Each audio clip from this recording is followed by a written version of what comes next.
Have you ever had those moments where life feels like a chaotic roller coaster and you're desperately searching for the How to Adult manual? Well, fret no more. Buckle up and get ready to dive into the incredible life and wisdom of a man who not only knows how to adult but also how to conquer any challenge that comes his way. Today, we will talk about the remarkable journey of Jocko Willink, a decorated retired Navy SEAL officer, author of the book Extreme Ownership: How U.S. Navy SEALs Lead and Win, and co-founder of Echelon Front, where he is a leadership instructor, speaker, and executive coach. A warrior whose stories, struggles, and accomplishments hold the key to unlocking the potential within us all.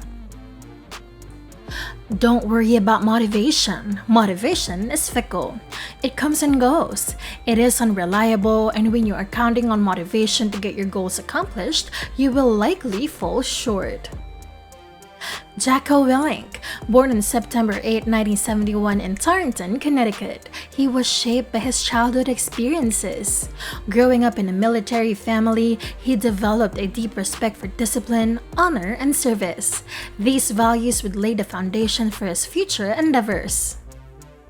Perseverance is also key to success in any endeavor, but without perseverance in combat, there can be no victory.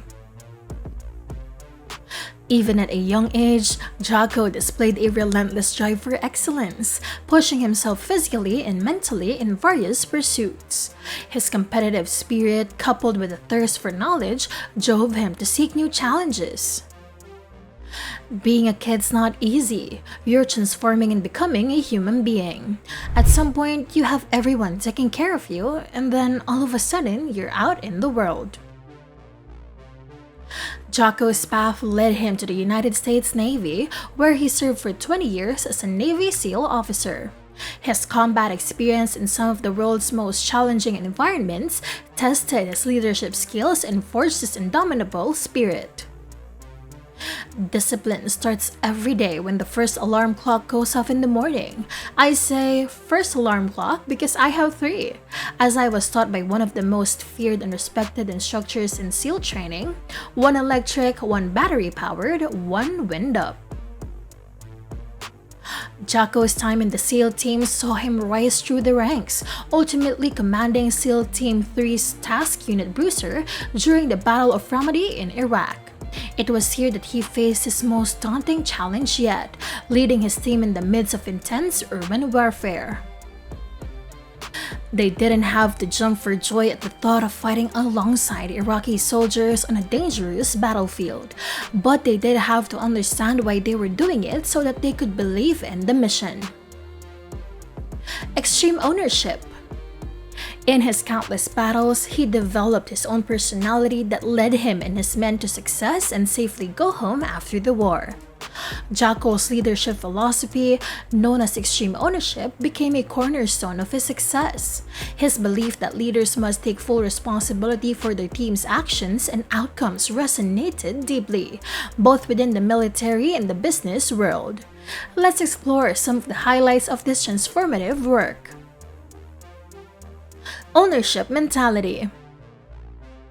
Jocko Willink and Leif Babin, both highly decorated Navy SEAL officers, emphasized the crucial importance of taking complete ownership and responsibility for every aspect of one's life.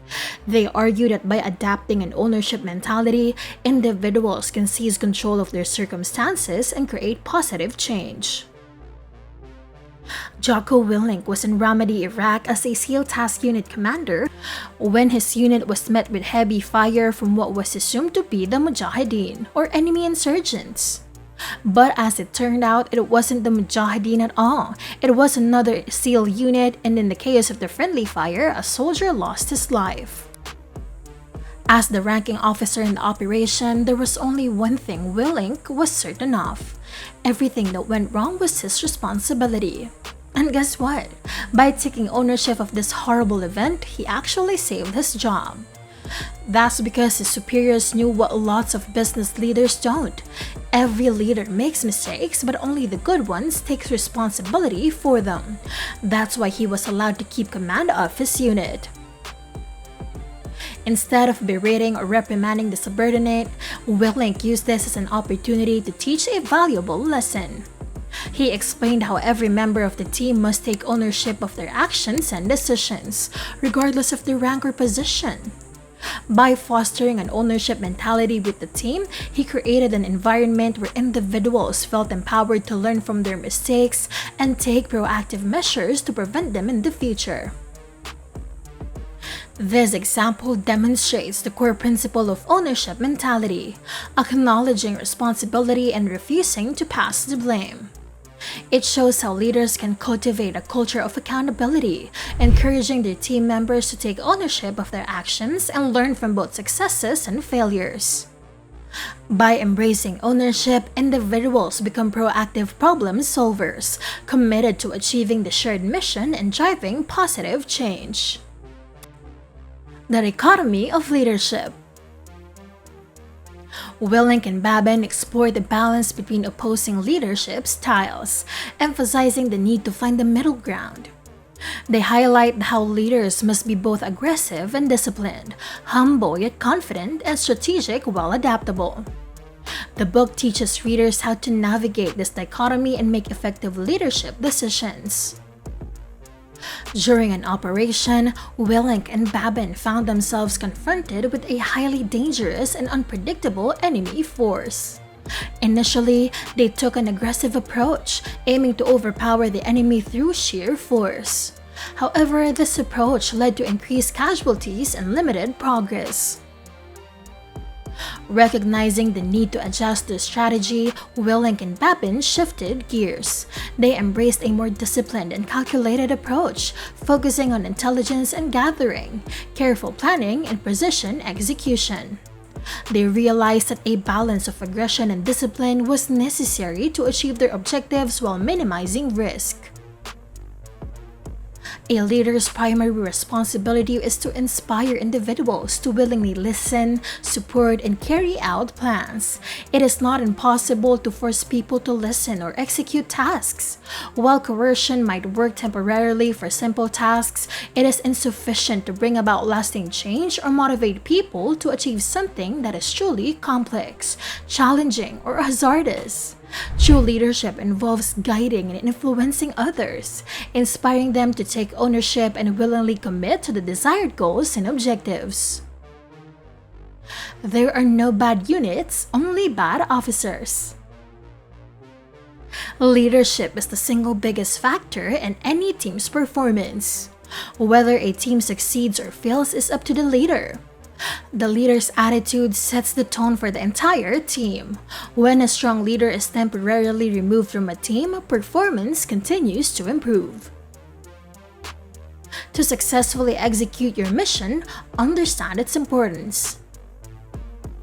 When Willink's military superiors informed him that his highly skilled SEAL team would be collaborating closely with the newly formed Iraqi army, his initial response was a resolute "no way."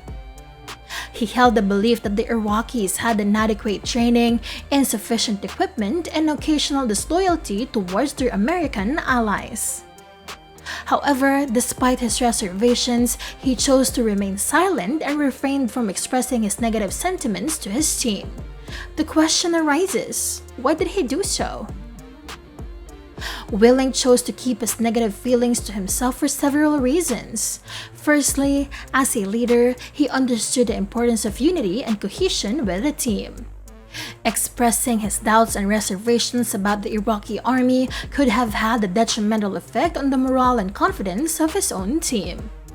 By maintaining a positive and focused mindset, he aimed to ensure that his SEAL team remained committed and motivated to accomplish the mission at hand. Secondly, Willink recognized the significance of trust and respect in leadership.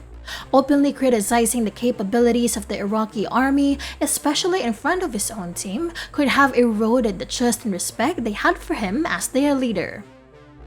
Instead, he chose to uphold a professional demeanor and give the Iraqis a chance to prove themselves, knowing that a collaborative effort was essential for success.